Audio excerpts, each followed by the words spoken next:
আমরা কলকাতা হাওড়া থেকে খুব কাছে বেড়ানোর মনোরম জায়গা বেলারি রামকৃষ্ণ আশ্রম ঘুরে দেখব আর আশ্রমের আশেপাশে জায়গায় ঘুরে দেখাবো।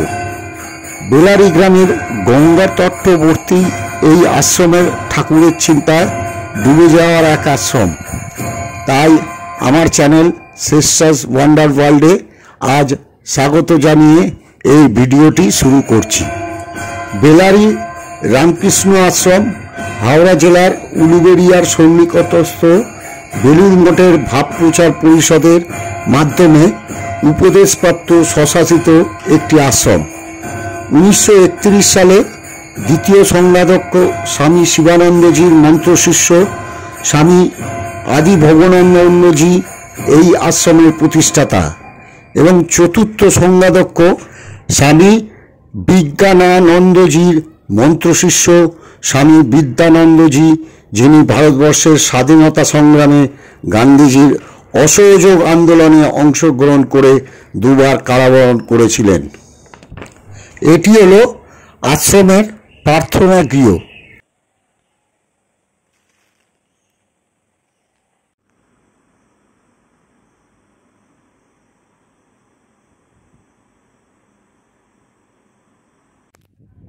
এখন আমরা এই আশ্রমের স্কুল প্রাঙ্গণে এসেছি। এই আশ্রমে অতিথি নিবাস আছে এবং এখানে প্রসাদ গ্রহণ করারও ব্যবস্থা আছে।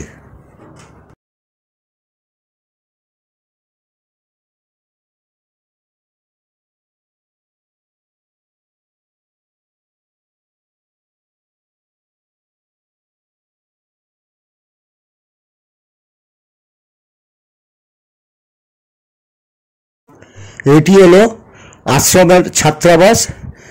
এই ছাত্রাবাসে প্রথম শ্রেণী থেকে দ্বাদশ শ্রেণী অবধি থাকার ব্যবস্থা আছে। এখন আমরা স্কুল প্রাঙ্গণের পাশেই একটি রাধাকৃষ্ণের মন্দির আছে, সেটি আমরা ঘুরে দেখব। এই মন্দিরটি বহু পুরনো, এখন মন্দিরটি নির্মাণের কাজ চলছে। এই হলো রাধাকৃষ্ণ মন্দিরে মূর্তি বসানো আছে।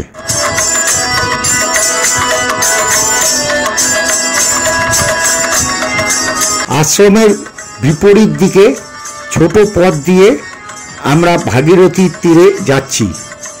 এখানে এসে প্রথমে শ্মশানকালী মন্দির দেখলাম, তার পাশে একটি বহু পুরনো বটগাছ, সবুজের ছায়া ঘেরা। এই জায়গাটি খুবই মুগ্ধকর।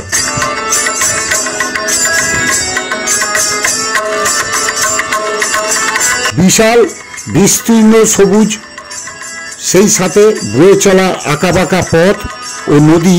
এই ভাগীরথীর তীরে নীরবে বসে অনেকক্ষণ সময় কাটানো যায়।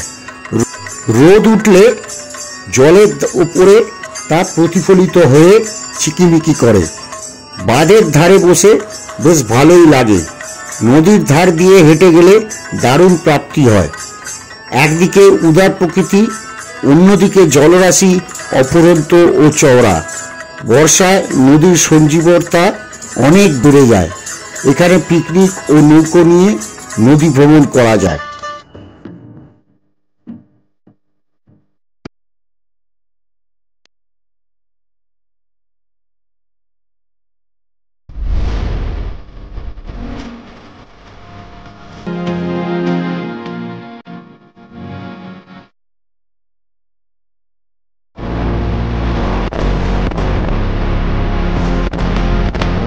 এইবার আমরা একটি টোটো নিয়ে বেলারি গ্রাম অঞ্চল দেখতে বেরোলাম।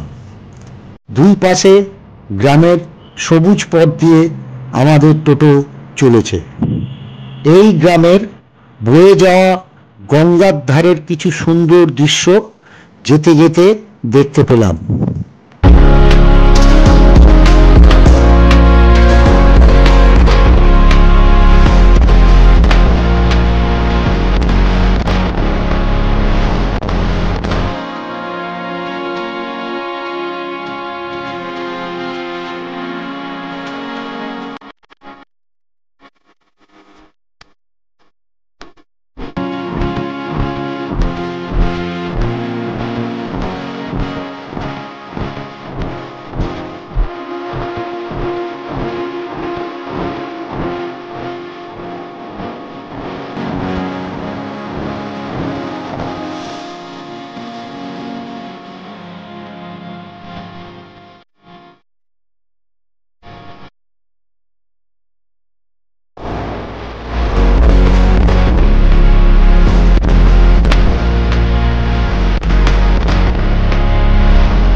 এই হলো চিড়িয়াখানা গড়চুমু পর্যটন কেন্দ্র।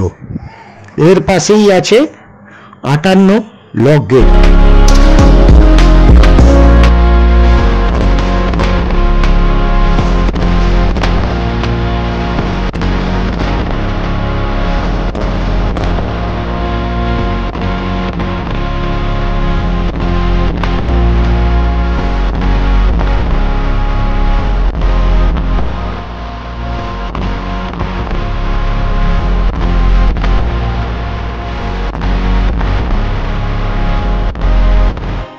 এই জায়গাগুলো দেখতে হলে উলুবেড়িয়া স্টেশন থেকে অটো বা টোটো বুক করে অথবা নিজের প্রাইভেট কারেও এসে দেখা যায়।